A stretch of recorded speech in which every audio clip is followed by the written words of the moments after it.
Setiap perjalanan ilmiah selalu dimulai dari sesuatu yang sederhana. Sebuah rasa penasaran kecil yang kemudian tumbuh menjadi suatu setetes data, sebaris grafik, hingga menghasilkan suatu gagasan yang mengguncang dunia kecil kita. Hingga akhirnya menjelma menjadi gagasan yang mampu menumbuhkan berbagai pengalaman ataupun hal-hal baru. Hari ini kita tidak hanya berbicara tentang penelitian, kita berbicara tentang keberanian untuk bertanya, ketekunan untuk menguji, dan kejujuran untuk mengakui bahwasanya sains bukan hanya tentang benar atau salah, tetapi mencari makna di balik angka-angka yang diam. Di hadapan kita ada seseorang yang telah membuktikan bahwa mimpi, ilmu, dan kerja keras yang terpadu menjadi kemenangan. Mereka adalah sang pemenang PIMNAS 2025. Kami ucapkan selamat datang kepada Mas Mahen dan Mbak Dian selaku pemenang PIMNAS 2025 pada bidang PKM RE dan PKM KI. Selamat datang kepada Mas Mahen dan Mbak Dian. Kalau boleh tahu gimana nih kabarnya sekarang? Oke, kabarnya ya alhamdulillah baik dan luar biasa ya diundang di podcast hari ini. Gimana kalau Mas Mahen? Alhamdulillah baik juga sih.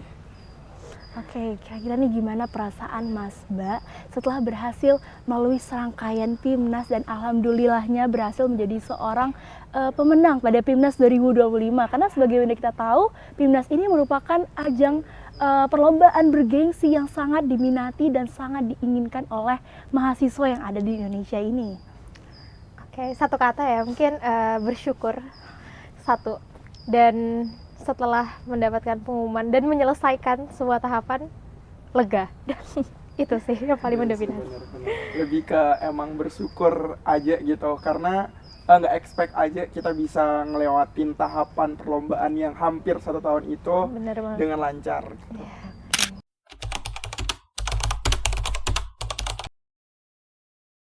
Aduh, aku dah. Oke, mungkin kalau berbicara masalah penelitian, lebih simpelnya penelitianku itu ngebuat alat otomatis untuk mengefisienkan proses pembuatan telur asin yang awalnya itu butuh waktu berminggu-minggu, tapi pakai alat ini tuh cuman bisa hanya dalam 5 jam saja. Dan itu juga ada nih sensor yang bisa ngebaca kemasiran dari si alat tersebut. Terus kalau berbicara mengenai perjalanan dari PKM ya dari awal, sebenarnya jujur ini tahun ketiga aku ikut PKM karena sebenarnya 2 tahun sebelumnya aku juga udah lolos pendanaan tapi belum rezeki untuk ke PIMNAS. Dan alhamdulillahnya di tahun ini itu adalah tahunku untuk bisa merasakan euforianya PIMNAS itu seperti apa. Dan aku ngerasa kayak oh gini ya PIMNAS kayak gitu. Seakan-akan perjuanganku selama 3 tahun menanti PIMNAS itu tuh kayak terbayarkan gitu loh, karena jujur 2 tahun sebelumnya masih ada penyesalan dalam diriku kenapa kok aku gak bisa masuk ke PIMNAS. Tapi di tahun ini setelah aku nyoba untuk pindah bidang, karena di 2 tahun sebelumnya aku ada di PI dan tahun ini nyoba pindah bidang di PKMKI, dan alhamdulillahnya ternyata one shot langsung di PIMNAS-nya seperti itu. Masya Allah. Keren. Tangan. Oke, kalau dari aku sendiri ya Mas, ini kan aku di RE dan pertama tadi terkait apa? Ide. Baik.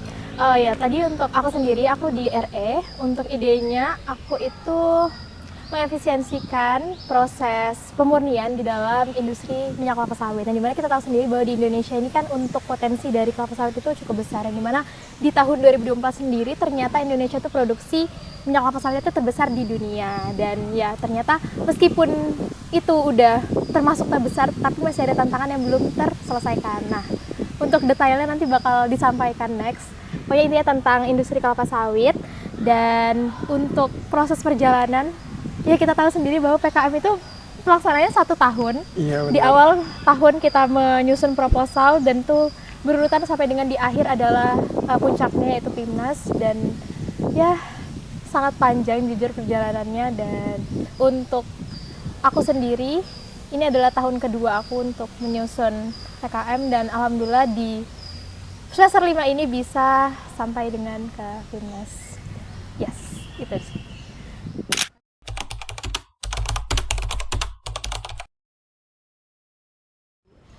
Oke, kalau dari aku dulu untuk RE tadi kan penelitian dari riset eksakta. Untuk pertama kali kenapa permasalahan itu muncul, kebetulan ketua aku itu adalah Mas Cahyo, yang dimana partnernya itu pernah magang di industri minyak kelapa sawit, dan ternyata di industri tersebut tuh masih memiliki kendala dalam proses pemurniannya. Nah, dari permasalahan itu timbullah ide apa sih hal apa yang bisa ditingkatkan untuk membantu proses pemurnian ini supaya lebih efektif dan efisien. Dan kebetulan juga ada salah satu industri minyak kelapa sawit di Blitar, itu kendalanya sama dengan industri-industri yang ada di Kalimantan, yaitu terkait efisiensi proses pemurnian. Dan disitulah ide muncul bahwa kami harus memecahkan apa sih permasalahan ini dengan ilmu kimia. Nah, sebenarnya untuk proses pemurnian tadi itu ada banyak metode-metode yang bisa digunakan, ada secara fisikal, ada secara elektrikal, secara mekanikal, dan kami lebih mengedepankan secara mekanikal, karena dari mekanikal sendiri ini masih bisa ditingkatkan terkait green ekonominya, sirkular ekonominya. Oleh karena itu kami menggunakan pendekatan chemical ini, yaitu kami membuat sebuah biopolimer sebagai agen demulsifier, di mana agen demulsifier ini berguna untuk memecah dari terbentuknya emulsi pada proses pemurnian, sehingga minyak yang dapat termurnikan atau terekstrak itu menjadi lebih banyak dan dia tidak terbuang di limbah. Karena kita tahu sendiri bahwasanya ketika ada minyak di dalam limbah cair itu juga proses pengolahannya kan cukup sulit, dan jika langsung dibuang ke lingkungan juga dapat menyebabkan kerusakan pada ekosistem tanah seperti itu. Kalau dari aku sebenarnya berbicara mengenai ide awal, sebenarnya itu berawal dari iseng-isengan lagi makan sama beberapa temen ya, lagi beli rawon, terus ada telur asinnya tuh. Nah, telur asin yang kita dapetin itu dari masing-masing orang tuh beda-beda. Ada yang dia tuh berminyak, ada yang enggak, ada yang malah cuman kayak telur rebus. Terus berlanjut lagi tuh di saat aku balik ke rumah, terus kebetulan adik sama ibu itu juga suka nih telur asin, dan ketika ibu beli telur asin di pasar, ketika dibuka sama kayak waktu aku dan sama teman-teman lagi kumpul makan itu ya. Jadi ada telurnya tuh yang beda-beda nih. Hasilnya ada yang kayak telur rebus biasa, ada yang asin, malah yang didapat sama adikku asin banget. Nah, di situ aku kepikiran, kok bisa ya? Ini kayak nggak ada konsisten gitu dari hasilnya. Nah, setelah itu aku coba buat ngajak beberapa temanku atau teman-teman dari tim PKM-ku buat kita ngunjungin nih di industri telur asin. Kita coba cari tahu permasalahan prosesnya tuh sebenarnya kayak gimana sih pembuatan telur asin, kok bisa hasilnya tuh beda-beda. Nah, usut ternyata prosesnya itu cukup panjang dan metodenya pun yang digunakan masih konvensional.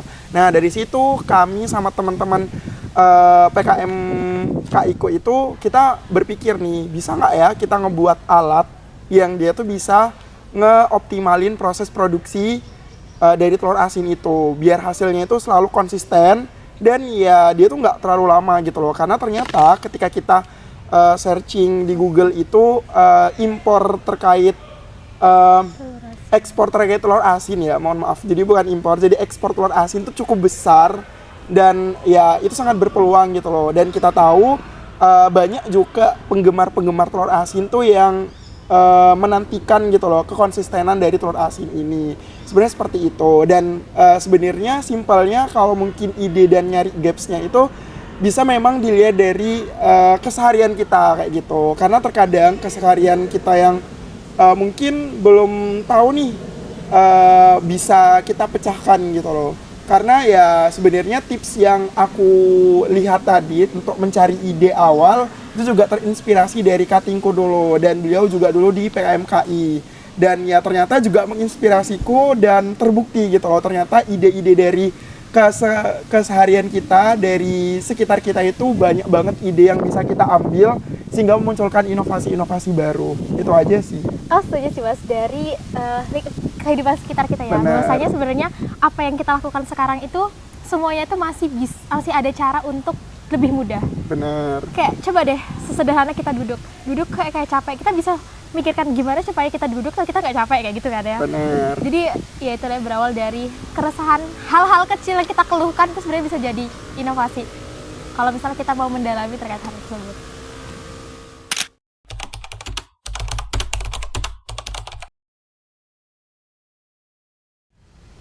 Kayak kalau dari RE ya, semua tadi yang disebutkan tuh kita lakukan ya. Kayak dari pemilihan material, proses, dan fenomena. Dan untuk RE sendiri bisa dibilang tuh semuanya linear dengan bidang yang sekarang kami ikuti, atau teknik kimiaan, dimana semua dari awal sampai dengan akhir itu selalu berkaitan dan kita implementasikan dari ilmu yang kita dapatkan di perkuliahan.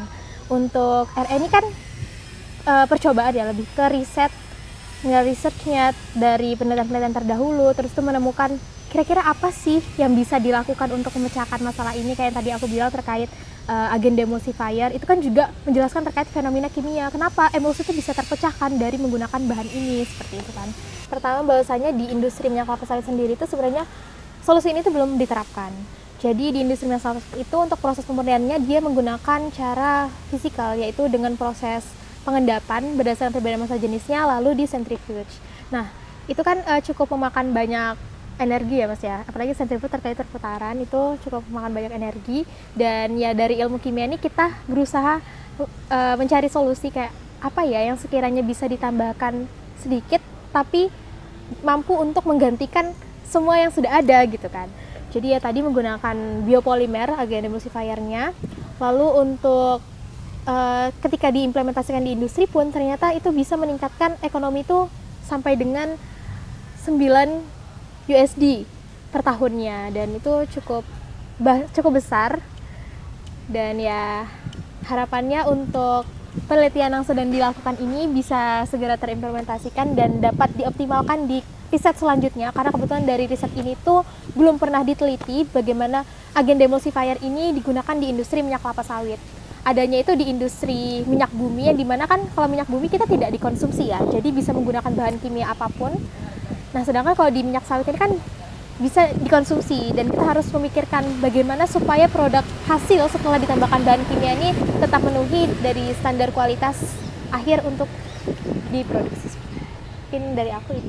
Bagaimana kalau masalahnya? Oke, kalau dari KI sebenarnya apakah ada linearitas sama teknik kimia ya? Sebenarnya bisa dibilang tuh linear banget gitu loh, karena sebenarnya kita ngelihat yang dilihat dari PKM itu juga kelinearan dari judul dengan ketua timnya tuh dari jurusan apa sebenarnya ya, gitu. Jadi kalau misalnya nggak linear dengan teknik kimia, nggak mungkin dong judulku bisa sampai tembus ke PIMNAS seperti itu. Nah kalau berbicara masalah teknik kimia, sebenarnya simpelnya aku itu ngebawa gimana caranya prosesnya yang awalnya lama itu bisa lebih cepat kayak gitu. Nah, dari apa ya? Kita memodifikasi prosesnya. Yang awalnya mungkin untuk perpindahan garam ke dalam telur itu lumayan lama prosesnya ya, tapi kita coba manipulasi hal tersebut sehingga proses perpindahan air dan garam pada telur asin itu bisa berlangsung lebih cepat, dan seperti itu. Dan kita juga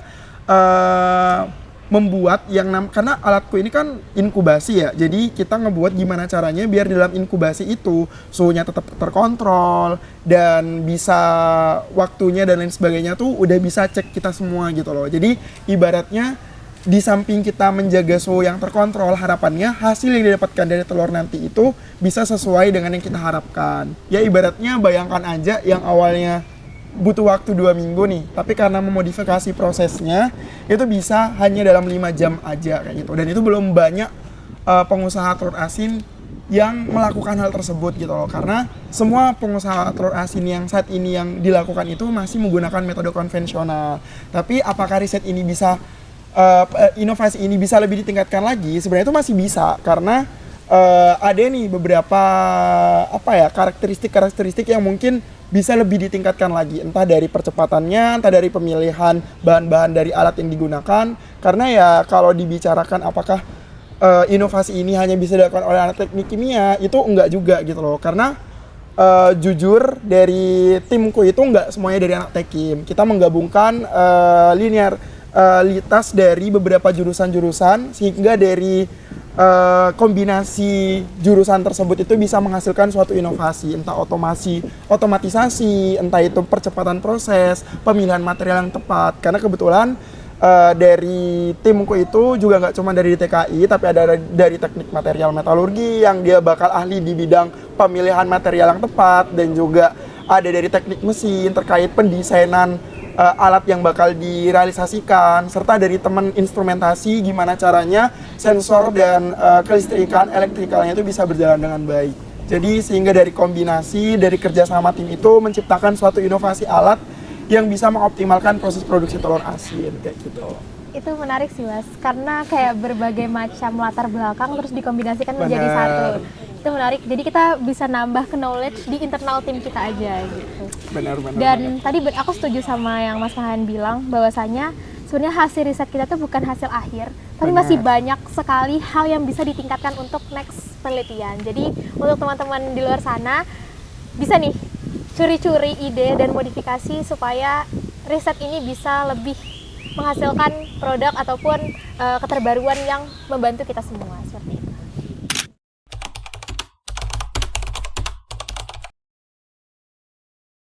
Oke, mungkin kalau masalah titik berat ya, maksudnya lebih ke kalau aku lihat sebenarnya karena ini PKM itu bukan individu ya, kita tuh kerja sama tim. Jadi kerja sama tim tuh sangat perlu banget gitu loh.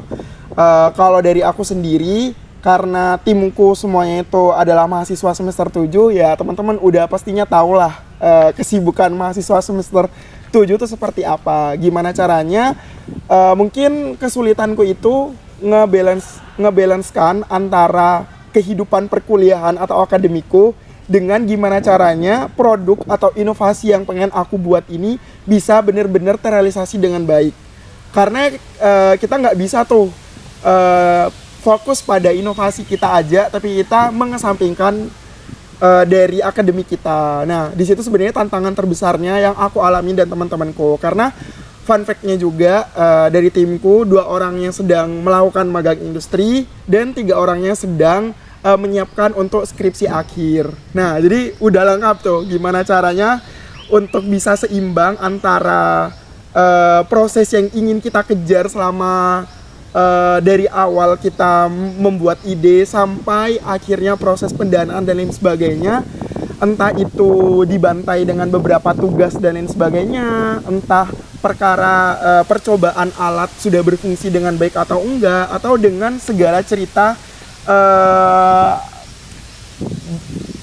berbelok-beloknya saat kita melakukan pengujian, gimana caranya agar alat dan inovasi yang kita buat ini tuh bisa sesuai. Lebih ke itu sih, dan untungnya aku dan teman-temanku itu selalu mencoba untuk ayo kita harus benar-benar nyatuin semangat kita gitu loh, karena sebenarnya itu harus ada semangat dari semua tim. Karena kalau misalnya cuman ada satu tim aja nih yang dia tuh nggak semangat buat ngelakuin PKM, ya udah gitu, alhasil nggak bisa terrealisasi dengan baik. Tapi kalau semuanya sama-sama mau komitmen buat nyelesainnya dengan baik, ya aku rasa itu bakal bisa untuk menyelesaikan problem-problem ataupun pressure-pressure yang ada kayak gitu. Sehingga ya yang awalnya tadinya aku ngerasa aku bisa nggak ya dengan teman-temanku ini buat nyelesain, dan ya dengan beberapa evaluasi dan juga saling mendukung satu sama lain, ibaratnya yuk kita selesaikan apa yang udah kita mulai dan apa yang udah kita pilih,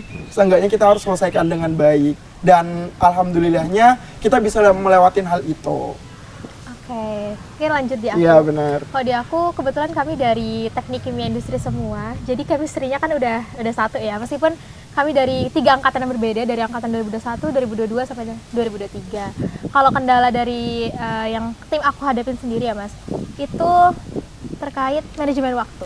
Oh, benar. Meskipun kita di LKM, ternyata di LKMTD itu udah diajari terkait manajemen waktu, tapi ya tahu sendiri ya, anak ITS itu nggak cuma akademiknya, tapi organisasinya, bahkan kegiatan-kegiatan luar yang dia ikutin, dan cara menyeimbangkan semua hal di dalam satu waktu itu yang masih jadi kendala. Apalagi kadang di PKM sendiri ya kita tuh cukup terikat, benar, kita cukup terikat dan tidak ada yang namanya hari yang free, itu tidak ada. Selalu ada hari dengan ya hal-hal yang harus kita kerjakan seperti itu.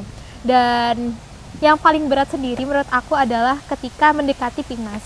Jadi untuk tahun ini sendiri tim yang lolos itu tidak politik ya Mas ya, karena bener, ada efisiensi. Jadi dulu tuh tim ITS yang lolos ada 44 tim dan tahun ini cuma 12 tim. Terus selisihnya cukup banyak, dan karena 12 tim itu akhirnya persiapan tuh sangat intens. Bahkan kita ada camp-camp yang harus menginap di Wisma, itu untuk menyelesaikan luaran-luarannya. Terus kita juga bahkan setelah kita sampai di Makassar pun kita harus tetap latihan, dan itu latihannya full dari pagi sampai dengan malam. Bukan yang kita datang terus kita istirahat untuk persiapan kan ini lomba, itu enggak. Jadi full latihan. Dan itu sih kalau dari aku sendiri ya, karena aku selain organisasi, selain akademik, aku juga ada kerja di luar, aku ada ngajar, dan pada saat itu aku harus karantina selama 2 minggu, hampir 3 mingguan, dan aku nggak bisa ngajar. Itu kayak ya aku sedih, jadi breakoutnya di situ karena nggak bisa menuntaskan tanggung jawab aku untuk menemani adik-adikku yang akan ulangan gitu. Tapi di situ juga posisinya aku cuma berdua sama teman aku, rekan aku, karena kebetulan tim lainnya itu ada anggota lainnya itu Mas Cahyo dan Mbak Arda itu sedang berhalangan karena ada pekerjaan dan magang. Jadi kita menyelesaikan berdua dengan ya meninggalkan semua hal-hal yang harus kita lakukan. Sebenarnya tidak meninggalkan, tapi kita berusaha menyeimbangkan dan menentukan skala prioritas mana yang harus dikerjakan lebih dulu gitu. Dan kalau titik terendah banget sebenarnya enggak ya, karena kebetulan teman-teman dan dukungan dari ITS itu sangat support ya, sangat membantu dan menyediakan seluruh fasilitas yang kita butuhkan. Worth it sih sebenarnya ikut PKM. Dan ini kayaknya ini sih Mas, terkait fun fact-nya, kita tuh disediakan obat-obatan, disediain dokter, dan disediain psikolog. Benar. Karena ya tahu sendiri mungkin ngerasa pressure-nya tuh cukup besar, jadi ya takut ya bahwasanya nanti ke tim-tim yang udah dikasih pressure ini malah tidak bisa memberikan hasil yang terbaik, makanya disediain semuanya seperti itu sih. Tapi apa yang kita dapatkan di balik pressure yang besar itu juga luar biasa. Hal-hal yang teman-teman mungkin juga inginkan tapi belum mendapatkan rezeki untuk mengikutinya, dan alhamdulillahnya kami diberi kesempatan untuk mendapatkan itu. Dan harapannya ya semoga aja apa yang sudah kami dapatkan ini bisa kami sharing, bisa kami bagikan kepada teman-teman semuanya. Bener banget ya.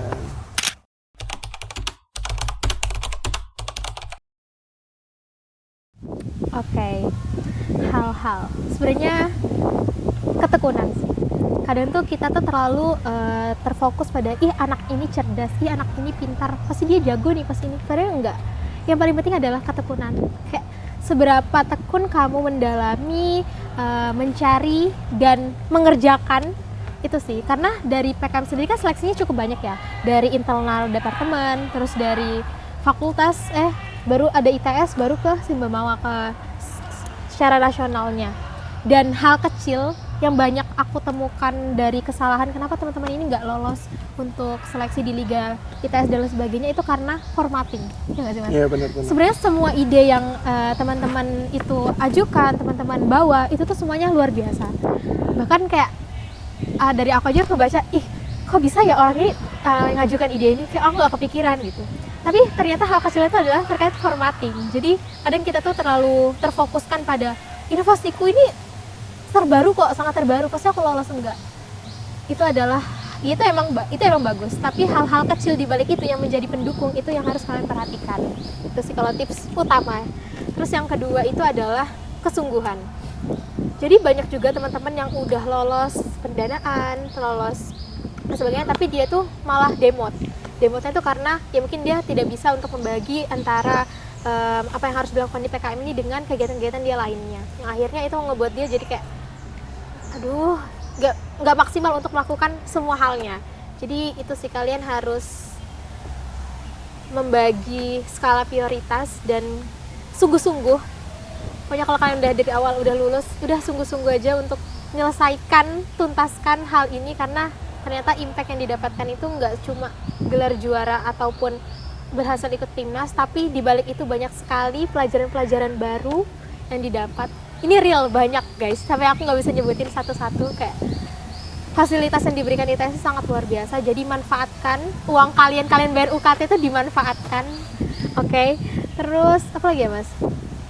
Kalau dari aku mungkin benar sih yang katanya Dian tadi, perhatiin formatting. Mau sebagus apa ide kalian, tapi kalau formatting kalian itu atau administrasi kalian itu amburadul, ya itu sama aja gitu loh. Kalian udah membuang-buang ide bagus yang udah teman-teman siapkan. Nah, di samping kalau itu semua udah selesai, tipsnya yang kedua, sebenarnya ini yang aku lihat di PKM dan Timnas tahun ini ya.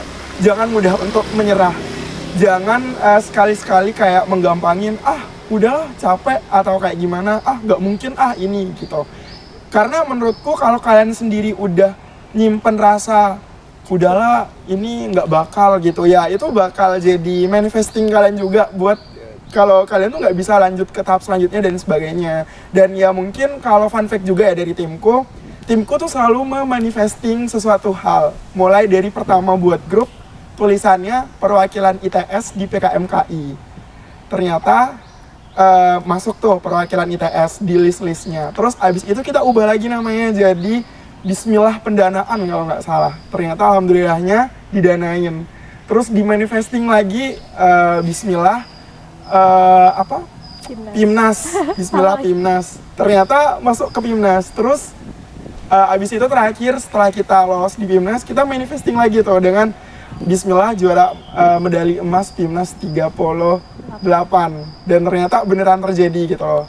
Tapi ini cuman buat motivasi aja ya, bukan berarti dengan teman-teman selalu manifesting, aku pasti juara, tapi bakal enggak. Karena sebenarnya itu tergantung dari diri teman-teman gitu loh. Semua tergantung dari diri teman-teman. Karena kalau misalnya teman-teman mau berusaha, mau bekerja keras, gak pantang menyerah, gak demot dan lain sebagainya, ya aku rasa impian yang sudah teman-teman pikirkan dan tentukan dari awal tuh bisa kecapai. Itu juga didukung dengan kerja sama tim dan lain sebagainya gitu loh. Percuma kalau misalnya teman-teman udah difasilitasi dengan sangat baik sekali, tapi teman-teman gak bisa memanfaatkan itu, ya percuma gitu loh. Mau jadi juara kayak gimana kalau teman-teman sendiri itu gak ngerasa, aku udah terfasilitasi dan aku gak bisa memanfaatkan itu gitu. Intinya, selagi teman-teman jadi mahasiswa, manfaatin segala kesempatan yang bisa teman-teman ambil. Dan menurutku, intinya Pimnas itu, kuncinya teman-teman itu, kalau misalnya direndahin, itu teman-teman tuh harus jadiin buat penyemangat biar teman-teman tuh bisa ngebuktiin. Itu sih kalau dari aku. Itu benar banget sih. Karena dari awal kan kita ada namanya bikom ya, bimbingan komunal dan sebagainya. Itu nggak ada namanya jawaban hasil kalian tuh cukup, itu nggak ada. Sampai dengan akhir sebelum lomba pun kayak kalian tuh pasti ada kurangnya, maksudnya pasti ada kesalahan, dan dari kesalahan itu tuh malah ngebuat kita semangat. Kesalahan apa sih, jadi kayak apalagi yang harus kita tentukan, apalagi harus jawaban yang kita siapkan gitu kan. Dan fun fact-nya, meskipun tadi aku bilang bahwa sangat linear dengan teknik kimiaan, tapi pada saat di Pimnas tuh kita harus menguasai semua bidang.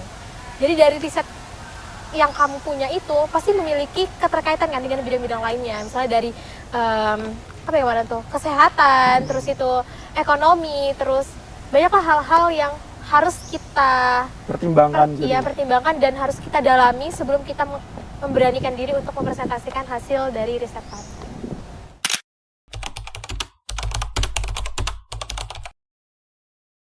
Kali ya? Iya, oke.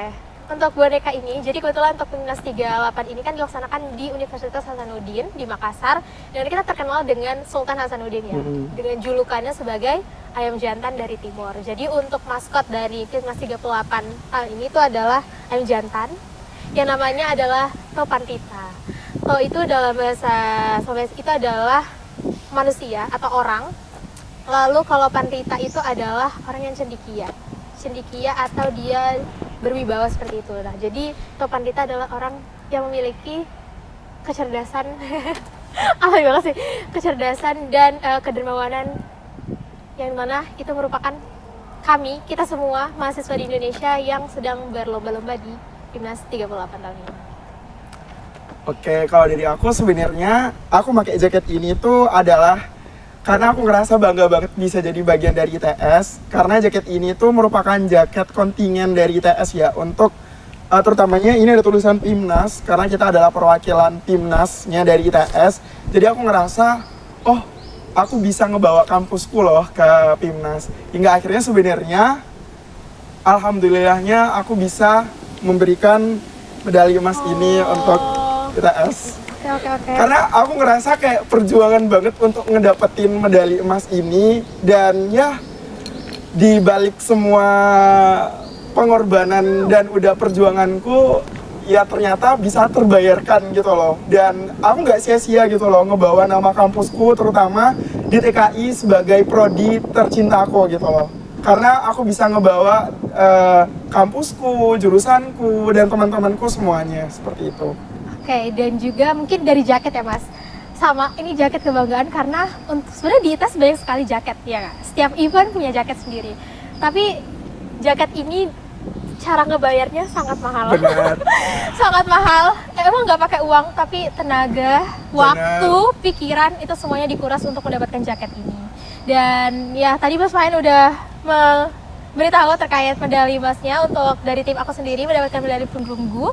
Ini sebenarnya masih agak gemes karena kenapa cuma mendapat medali perunggu, tapi insya Allah untuk next tahun depan ya. Tahun Ya, depan amin, kita balas semangat. untuk medali emas itu. Semangat Dian. Karena ini udah 3 tahun ya, fun fact-nya juga benar. Aku ibaratnya PO ini itu dari 3 tahun yang lalu. Ya ibaratnya medali ini adalah medali 3 tahun lalu yang udah aku impi-impikan. Dan ternyatanya aku bisa mendapatkan ini di tahun ketiga aku kayak gitu. Jadi buat teman-teman yang lagi memperjuangin timnas, medali PKM dan medali PIMNAS, harapanku semangat. Karena banyak kemungkinan dan banyak kesempatan yang bisa ngebawa teman-teman ke impian teman-teman masing-masing. Ya sih, itu bener banget. Dan pesan ya, gak cuma PIMNAS, banyak sekali perlombaan-perlombaan di tingkat mahasiswa. Tapi kalau bisa PIMNAS kenapa enggak gitu. Ini Bener pasti banget. dari kami ya. Oke, mungkin cukup sekian ya Mas, sharing-sharing dari kami untuk teman-teman di luar sana. Semangat untuk menuju PIMNAS 39-nya. Dan tetap semangat menjalani akademik di DTKI yang sangat luar biasa ini. Mungkin ini awal dari kami membawa medali ini, dan semoga next DTKI bisa membawa lebih banyak medali lagi. Bener banget. Kita tunggu ya teman-teman ide-ide inovatif dan inspiratif dari teman-teman semuanya. Oke, mungkin sekian dari kami tutup dulu. Wassalamualaikum warahmatullahi wabarakatuh. Bye-bye.